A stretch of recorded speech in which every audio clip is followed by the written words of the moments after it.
Close your eyes for a second. Not literally, keep reading.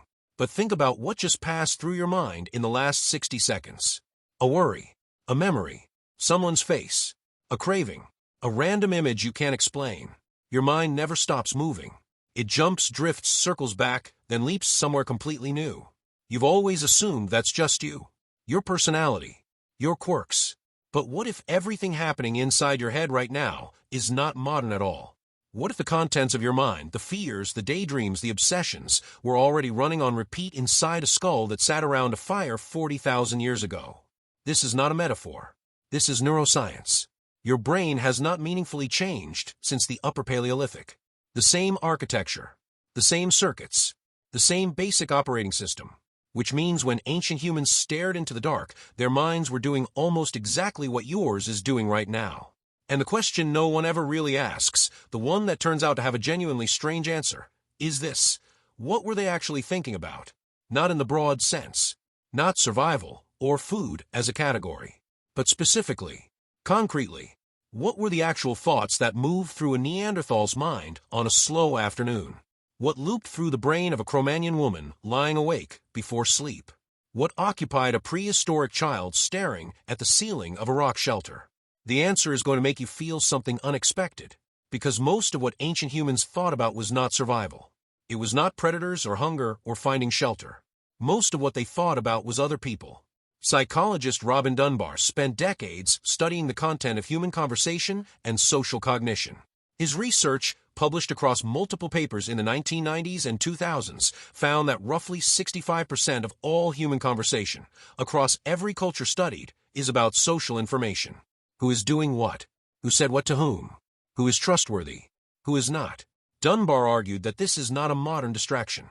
It is the entire reason your brain got as large as it did. The neocortex, the wrinkled outer layer where your most complex thinking happens, grew specifically to track an increasingly complicated social world. Ancient humans didn't just live near each other. They read each other. Constantly. Your brain was built for this. So when an ancient human sat quietly by a riverbank, they weren't emptying their mind. They were running through the social map. Who had been generous? Who had been dishonest? Whether someone in the group was pulling their weight. Whether a friendship was shifting. Whether that shift was a threat. The mind is not a neutral processor. It is a social machine. And 40,000 years ago, it was already running hot. But that's only part of the picture. Because ancient humans didn't just think about the people around them. They thought about people who weren't there. This is something cognitive archaeologist Ian Morley has called one of the most underappreciated capacities in human evolution, the ability to simulate absent others. You do this constantly. You replay a conversation from yesterday. You imagine how someone will react before you speak.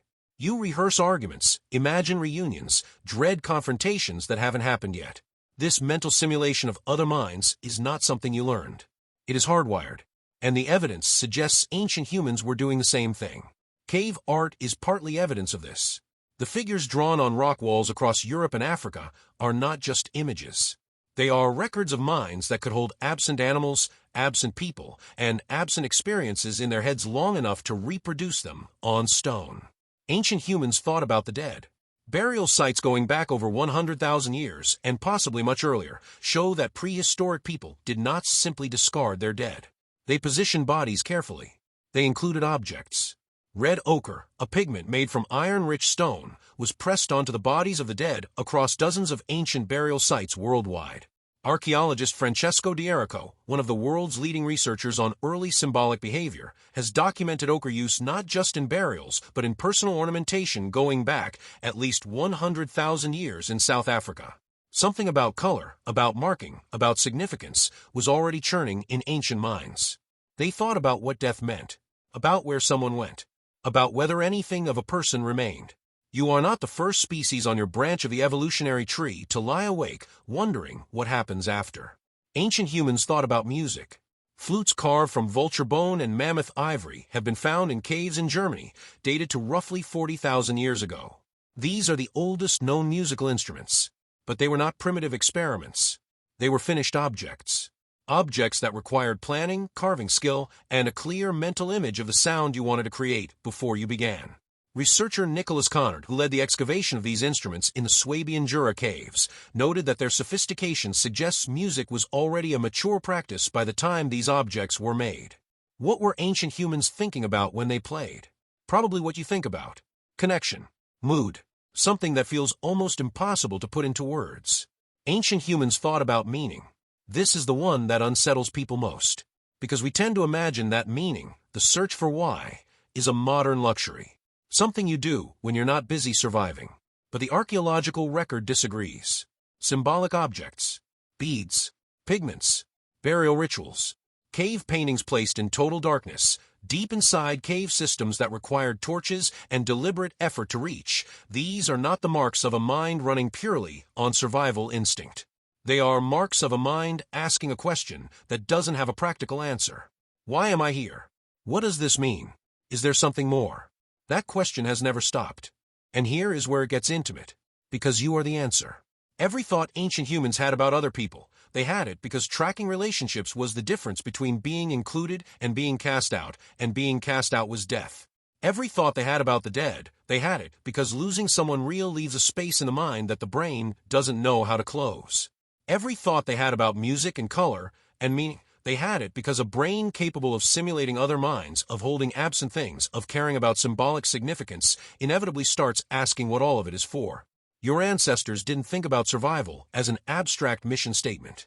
They thought about the same small, spinning collection of things you do. The people they love, the people they didn't trust, the ones they lost, and the question, still unanswered, of what any of this is actually about.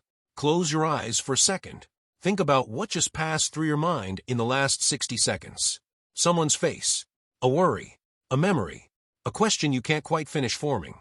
That wasn't just you. That was 40,000 years of the same mind, running the same loops, still trying to figure it out.